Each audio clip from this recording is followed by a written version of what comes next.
ভারত যদি আমাদের দেশের গণতন্ত্রের জন্য, গণতন্ত্রের পক্ষে, এবং অধিকাংশ মানুষ যে একটি সুষ্ঠু গ্রহণযোগ্য নির্বাচনের মধ্য দিয়ে তাদের নেতা নির্বাচন করতে চায়, সেই পথে যদি ভারত যদি বাধা হয়ে না দাঁড়াতো, সেই পথে যদি ভারত যদি প্রতিবন্ধকতা তৈরি করতে না করতো, আমরা খুশি হতাম সাগর ভাই। আমরা কেন ভারতের সাথে বিরুদ্ধে করব, কেন ভারতের সমালোচনা করব? কারণ তাদের সাথে আমাদের তো বিশাল একটা সীমান্ত। সেই ভারতে আজকে ধর্ম নিরপেক্ষতাকে জবাই করে যে মোদী সাহেব যেভাবে যেভাবে মুসলমান বিদ্বেষী বক্তব্য, নিষেধাজ্ঞা, এনআরসি, কত কিছু করলেন, সেই সেই জায়গাতে আমাদের কষ্ট হয় যখন দেখি 72 সদস্য বিশিষ্ট মন্ত্রী পরিষদ হয়, সেখানে মুসলিম ধর্মাবলম্বী একজন লোককেও সেই মন্ত্রী পরিষদে রাখা হয় না। তাহলে সেই দেশকে 90% মুসলমানের দেশের জন্য খুব সহায়ক ভাবা বা সহায়ক চিন্তা করতে পারলে আমি খুব খুশি হতাম, কিন্তু সেটি করতে আমার কষ্ট হচ্ছে। আসলে ফরহাদ ভাইয়ের সাথে আমার ডিবেট করাটা মানে আমার খুব কষ্ট হয় আর কি, কারণ অত্যন্ত না, সজ্জন মানুষ। বলেন বলেন কিন্তু কিন্তু বলেন, কিন্তু করতেই হয়, আসলে আসলে একাডেমিক ডিবেট তো করতেই হয়। ফরহাদ অবশ্যই ভাই, বলেন, অবশ্যই ডিবেট করবেন। ফরহাদ ভাই যথার্থই বলেছেন যে ফরহাদ ভাই কনসার্ন ইন্ডিয়ার স্বার্থ নিয়ে, ইন্ডিয়ার ইনসার্জেন্সি নিয়ে। কিন্তু ফরহাদ ভাই, আমি খুশি হতাম যে এই দেশের মানুষ কিন্তু চায় যে সীমান্তে আর একটি গুলিও ভারত ফুটাবে না। সেটা ফরহাদ ভাই নিশ্চয়ই আমার মতোই কনসার্ন। এবং যেদিন মোদী সরকার শপথ গ্রহণ করে সেদিনও হ্যাঁ, অবশ্যই। গুলি ছোড়ে, ঈদের দিনে গুলি ছোড়ে। তা আমার এই নিরপরাধ মানুষগুলো একটিও কি ফরাদ ভাই কোনোদিন আমরা খুঁজে পেয়েছি যাদেরকে গুলি করে হত্যা করা হয়? তারা একটিও কেউ সশস্ত্র ছিল? তারা তো নিরস্ত্র ছিল, নিরপরাধ ছিল।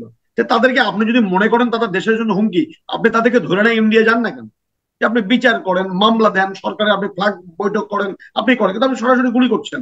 আপনার তো এই মুরটটা নাই চায়না সীমান্তে গুলি করে, না, এই জায়গায় পাকিস্তান আমি সীমান্তে। আপনার সঙ্গে না দ্বিমত ভরত ভাই, করব না। ভরত ভাই শেষ করি, আমার পরে আপনি বলেন, আমি এই জায়গায় আপনার সঙ্গে আমি দ্বিমত করছি না।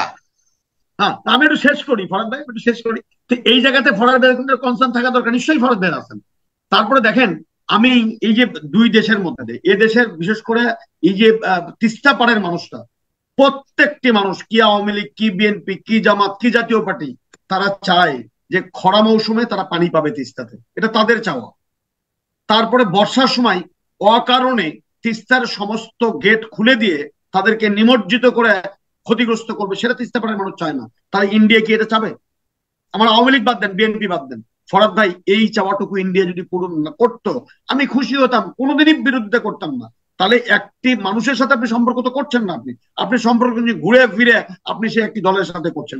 তারপরে দেখেন, এই যে আমাদের ভিসা প্রক্রিয়ার যে জটিলতা, সেই জটিলতা, যেখানে 3 দিন 4 দিনে ভিসা হইতো, এখন 1 মাস 2 মাস 3 মাস। কই আপনি বন্ধু না? যে বন্ধুর দেশের মানুষরা আপনার দেশে বেড়াতে যেতে চায়, তাদের ট্যাক্সের টাকায় চিকিৎসা নিতে চায়, আপনি তাদেরকে তো ওয়েলকাম করবেন। আপনি এমন জটিলতা করছেন, 2 মাস 3 মাস আপনি ভিসা পাচ্ছেন না, তাহলে আপনি জনগণের সাথে এই ভিসা কি আওয়ামী লীগ চায়? এই ভিসা তো দেশের জনগণ চায়, আপনি জনগণের সাথে সম্পর্ক তৈরি করছেন না। তারপরে যেন ফারাক্কাতে, আমি রাজশাহী পাড়ের পদ্মা পাড়ের মানুষ, ফারাক্কাতে এখন ধুধু বালিচর। তাহলে আপনি পরীক্ষামূলক ভাবে বঙ্গবন্ধুকে চিঠি দেয় ইন্দিরা গান্ধী 7 দিনের জন্য চালু করলেন, রাজপথ তো আপনি আর খুললেন না। এই যে মরুকরণ থেকে আপনি নর্থ বেঙ্গলকে বাঁচাবেন, এই বাঁচানোর জন্য ভারতকে আমাদেরকে কিছু দিয়েছে? দেয়নি তো। তাহলে আমরা শুধু দিয়ে যাব আর তাদের কাছ থেকে কিছুই পাবো না, এটি তো প্রকৃত বন্ধুর পরিচয় নয়, এবং প্রকৃত বন্ধুত্বের জন্য খুবই সহায়ক নয়। দেখেন আমরা যে আজকে এনেছি, যে তালিকা দিলেন, যে ছিটমহল থেকে শুরু করে অন্যান্য আমরা আমি সাগরের আমি বলছি, আমি মধ্যে আমি দিচ্ছি। আমি আমি বলছি আমি একটু আগে সমাধান করা ইয়ে ভাই। তারপরে দেখেন, মাননীয় প্রধানমন্ত্রী আমাদের দেশে বিদ্যুৎ ক্রাইসিস, এবং এবারে অত্যন্ত দৃষ্টিকটু ভাবে যখন কর্মসংস্থান, তারপর আমার কৃষি, তারপর আমার শিল্প বেঁচে রাখার জন্য আমার নিরবচ্ছিন্ন বিদ্যুতের দরকার, সেই মুহূর্তে আপনি বিদ্যুতে প্রায় 3,000 কোটি টাকা বাজেট বরাদ্দ কমিয়ে দিলেন। তাহলে যখন কমিয়ে দিলেন, তখন আমার দেশে কিন্তু বিদ্যুতের একটা সংকট কিন্তু তৈরি হতে পারে। আপনি গ্যাস কিনতে পারেন না, ডলার নাই, আপনি জ্বালানি কিনতে পারেন না, ডলার নাই, এর মধ্যে 3,000 কোটি টাকা আপনি বাজেট বরাদ্দ কমিয়ে দিলেন। তাহলে এই বিদ্যুতের সংকট আপনি কি করে সমাধান করবেন? মাননীয় প্রধানমন্ত্রী উনি কিন্তু, ভুটান থেকে আমরা কিন্তু জল বিদ্যুৎ আনতে চাই, কেন আনতে পারি না জানেন? শুধুমাত্র আমার এই বন্ধু রাষ্ট্র আমার ভরত ভাই, সেই কথাটা ভরত ভাই একবার বলে না, বলে আমি খুশি হতাম যে তারা যদি একটু সহযোগিতা করতো, তারা যদি একটু প্রসন্ন হতো, তাহলে আমার বাংলাদেশের মানুষ কিন্তু খুব চিপেস্ট রেটে আমরা কিন্তু বিদ্যুৎটা পাইতাম, আমাদের এই সংকটটা দূরীভূত হতো। বাংলাদেশের মানুষ আদানির সাথে যে অসম বিদ্যুৎ চুক্তির মধ্য দিয়ে আমাদের দেশের অর্থনীতিকে ভঙ্গুর করা হচ্ছে, সেটার জন্য বাংলাদেশ সরকার আমার জানা মতে একটি রিভাইজ করার জন্য একটি চিঠি দিয়েছেন। সেটি যদি ভারত সমাধান করার জন্য আমাদের পাশে দাঁড়ান, আমাদের পক্ষে কথা বলেন, তাহলে বুঝবো সেটা আওয়ামী লীগের সাথে শুধু সম্পর্ক নয়, দেশের মানুষের সাথে সম্পর্ক। দেখেন আমরা দীর্ঘদিন যাবৎ মাত্র 13, 14, 15 কিলোমিটার বা 25 কিলোমিটার রাস্তার জন্য নেপাল এবং ভুটানে আমরা ট্রানজিট পাই না। আপনি রীতিমতো বাংলাদেশের সমস্ত রোডঘাট চষে বেড়াচ্ছেন, আপনি নদী বন্দর, সমুদ্র বন্দর সব ব্যবহার করছেন। আবার দেখলাম যে আপনি আমাদের দর্শনা দিয়ে আপনি একদম চিলাহাটি দিয়ে আপনি ট্রেন চালাবেন, ভালো কথা, চিঠি দিয়েছেন, কিন্তু একবারও কি আপনাদের মনে হয় না যে এই বন্ধু রাষ্ট্রটি যারা এত কিছু আপনাদেরকে দিল, তাদেরও কিছু প্রয়োজন আছে এই 25 কিলোমিটার দিয়ে নেপাল এবং ভুটানে তাদের বাণিজ্য সহযোগিতা করার জন্য? আপনি তো সেই কথাই কান দেন না, দিনের পর দিন ঝুলিয়ে রেখেছেন। আপনি কেন ঝুলিয়ে রাখলেন? এগুলো তো একটি বিষয় আর কি। তারপরে দেখেন আমাদের খুব ভালো হতো, খুবই ভালো হতো ফরহাদ ভাই, যদি ভারত যদি আমাদের দেশের গণতন্ত্রের জন্য, গণতন্ত্রের পক্ষে এবং অধিকাংশ মানুষ যে একটি সুস্থ গ্রহণযোগ্য নির্বাচনের মধ্য দিয়ে তাদের নেতা নির্বাচন করতে চায়, সেই পথে যদি ভারত যদি বাধা হয়ে না দাঁড়াতো, সেই পথে যদি ভারত যদি প্রতিবন্ধকতা তৈরি করতে না করতো, আমরা খুশি হতাম সাগর ভাই। আমরা কেন ভারতের সাথে বিরুদ্ধে করব, কেন ভারতের সমালোচনা করব? কারণ তাদের সাথে আমাদের তো বিশাল একটা সীমান্ত। কিন্তু আমাদের, আপনি নেবেন ভালো কথা, আপনি দেবেন সেটা নাও কোনো কথা নাই, কিন্তু আমার যে পাওয়ার জায়গাটা, সেই পাওয়ার জায়গা থেকে আমি দিনের পর দিন, বছরের পর বছর কেন বঞ্চিত হব? যেটা আমার পাওয়ার কথা, সেই পাওনাটা নিয়ে আপনি দিনের পর দিন আপনি ঝুলাইয়া রাখবেন, সেটি কেন হবে? এটি তো আমার জন্য খুবই কথা। দেখেন দেশের মানুষ, আমি এইটুকু মনে করি, আপনি যদি বাংলাদেশের মানুষের কথা চিন্তা করেন, স্বাধীনতার সঙ্গে ভারত আমাদের সহযোগিতা করছে, ফাইন, কোনো সমস্যা নাই।